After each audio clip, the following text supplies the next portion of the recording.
Hello, salut. Hello, salut. Salut. Salut. Hello. Ça va bien? Salut. Salut. Ça va? Ça va? Il bon 어떻게 말해? 일본어로. Hello. 아니, Hello, how are you? Hi.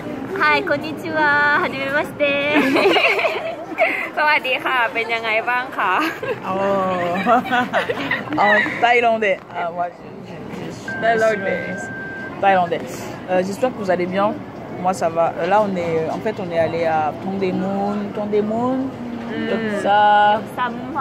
Yeksamunwa, il y a une suite. Voilà. Donc, juste avant la rentrée des classes, là, les vacances sont finies. Les vacances sont finies, on reprend les cours jeudi. Donc voilà. Qu'est-ce que j'ai fait entre-temps? Entre le Sankumbu et maintenant. Je suis allée au cinéma avec une autre étudiante de la prof.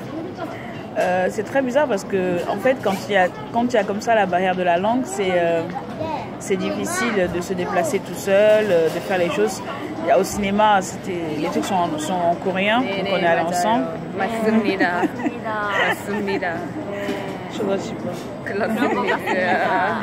Donc voilà, on est allés ensemble, on a vu Black Panthers. Et franchement, c'était cool, hein, le film est bien, je ne vends pas.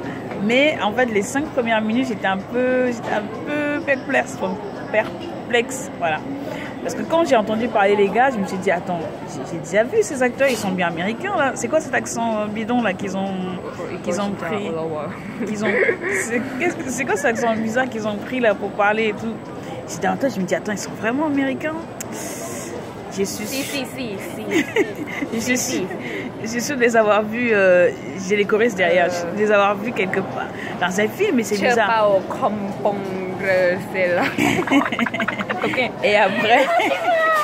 Et après, bah ouais, j'ai vu qu'en fait ils ont grave bossé quand même, ils ont vraiment bossé l'accent et tout pour avoir, parce que t'as vraiment l'impression qu'ils sont, voilà, que c'est un Camerounais ou un Nigérian qui parle anglais et tout, c'est vraiment exceptionnel, donc c'est bien. Le film est bien fait, je trouve que ils sont quand même restés sur, ils ont gardé le côté africain, les tenues et tout ça. Et en fait, ce qui était drôle, c'est quand ils sont arrivés en Corée et qu'ils sont allés à Busan et la fille a parlé coréen. Là, je me suis dit, mais c'est quoi cet accent bidon? Et je me suis dit, j'espère que j'avais pas cet accent là quand je suis arrivée en Corée au début. Peut-être que si d'ailleurs, peut-être que si. C'est la vie, c'est ça. Donc ouais, c'était pas mal. C'était bon. J'ai vu un drama qui s'appelle Came to Me and Become a Star. C'est l'histoire de 2 personnes en fait qui ont une situation difficile, en fait, qui n'ont pas vraiment de travail stable et tout ça, et qui tombent amoureux. Mais en fait, chacun on va dire ment un peu à l'autre sur sa situation, et donc ils restent ensemble et à la fin ils se rendent, en fait ils vivent dans un genre Koshiwan, et à chaque fois ils se croisent mais sans se voir. Leur histoire continue, et à la fin ils se rendent compte en fait que leur situation est la même et ils se séparent. Alors je me dis, est-ce que chacun est resté avec l'autre parce que il se disait que voilà, grâce à l'autre il va sortir de sa situation, ou est-ce que c'était vraiment l'amour? Je sais pas, et je pense que c'est l'histoire vraie, parce qu'en Corée l'argent ici ça fait le bonheur, on va dire, l'argent fait le bonheur ici. Si t'as pas ça, c'est compliqué. Et je pense qu'il y a vraiment des situations comme ça qui se passent ici en Corée, où les gens, la première question qu'on va te demander, c'est voilà, quel est ton travail et tout, qu'est-ce que tu fais, et c'est un peu compliqué. Donc généralement les films sont basés un peu sur les histoires vraies, ou sont basés sur ce qui se passe dans la réalité. Et j'ai trouvé ça très triste en fait. C'est la fille qui a joué dans Habodi Isange, l'actrice principale, qui jouait dedans, et franchement c'est bien fait, mais c'était vraiment triste. Et celui qui joue dans To Rayong là, l'ami de l'acteur principal qui couchait avec sa grande sœur, c'était ça. Non, c'était vraiment cool, c'était vraiment super cool. Donc voilà, j'ai fait ça. Qu'est-ce que j'ai fait d'autre? En fait, j'ai envoyé ma candidature à Neighbor Show. Je ne sais pas si vous connaissez, c'est une émission de KBS qui filme les étrangers en Corée. Et j'ai envoyé en fait vraiment, je me suis dit, vas-y, envoyé. Et j'ai vraiment appelé Léa, je lui ai dit, Leïla, j'ai envoyé le truc, mais j'y crois pas. Et en fait, ils m'ont appelé genre le lendemain pour me dire, oui, est-ce que ça vous intéresse quand même et tout. Et là, j'ai commencé à stresser. Et là, je savais plus. Donc j'ai appelé ma prof, est-ce que c'est une bonne idée de faire ça? Et elle m'a dit oui, que c'était cool. Donc je vais voir comment ça se passe. Je vais voir si ça se filme vraiment ou pas. Mais bon, j'ai répondu aux questions et tout. Et puis on verra comment ça se passe. Donc voilà. Là, je dois aller acheter les bouquins pour le groupe 3 à l'université.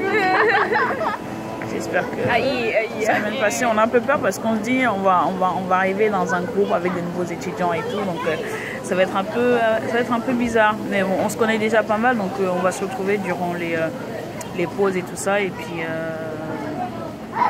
ouais, et puis voilà. Et comme je glandais, hein, je glande, j'étais censée bosser mes cours, mais bon, j'ai pas poussé. Donc j'ai glandé, je me baladais sur internet et tout. Et j'ai vu des sketchs, que ce soit ivoiriens ou camerounais et tout ça. Il y en a un qui m'a vraiment fait rigoler. C'était un gars qui est un peu un donjon quoi, qui soit avec plusieurs filles. Et à chaque fille, il lui dit « Je t'aime comme le porc aime la saleté ». J'ai pas compris. Je me suis dit « C'est un compliment ou c'est quoi ce truc ?» Donc franchement, c'était drôle. J'ai regardé pas mal de vidéos. Ah oui, je regarde Radio Romance en ce moment. Je sais pas si vous regardez. Là, c'est l'épisode 11 qui s'est passé. J'espère que vous avez regardé. Mais bon, je peux vous dire la suite. J'ai fait une hypothèse sur la suite, ok? Les deux gars, ils sont à l'hôtel et tout. Il a sorti son contrat, il a déchiré avec les deux énergumènes qui sont à l'extérieur. Alors, la suite pour moi, on verra peut-être que j'ai tort. Hein. Alors, la suite, c'est que quoi? C'est que il déchire le truc, il le laisse là. Il sort, les deux énergumènes, ils rentrent dans la chambre et ils voient le contrat. Puisque elle, ça fait longtemps qu'elle veut savoir pourquoi est-ce que le gars, il est DJ chez eux et tout. Pourquoi c'est lui leur invité principal et tout ça. Donc, je pense qu'il va rentrer, elle va prendre le contrat et tout, elle va savoir comment ça s'est passé et tout ça. Voilà. Et puis, ce qui va se passer, c'est que l'autre, elle va sortir sa vidéo et l'autre, il va se sentir trahi alors que le gars, il n'était pas au courant de ça. Où je me dis, peut-être qu'elle fait juste ça pour la menace et elle ne montrera pas la vidéo. On verra. Mais bon, mon hypothèse, c'est ça. C'est qu'il trouve le contrat dans l'hôtel. On verra si c'est vrai. Hein? Ok? Bon, les gars. Bon, prenez soin de vous et je vous dirai si j'ai vraiment fait la vidéo. On verra ça sur ça cette semaine et ma rentrée. Ok, prenez soin de vous. Bye bye. Annyeong. Bye bye. Annyeong. Sayonara. Bye bye.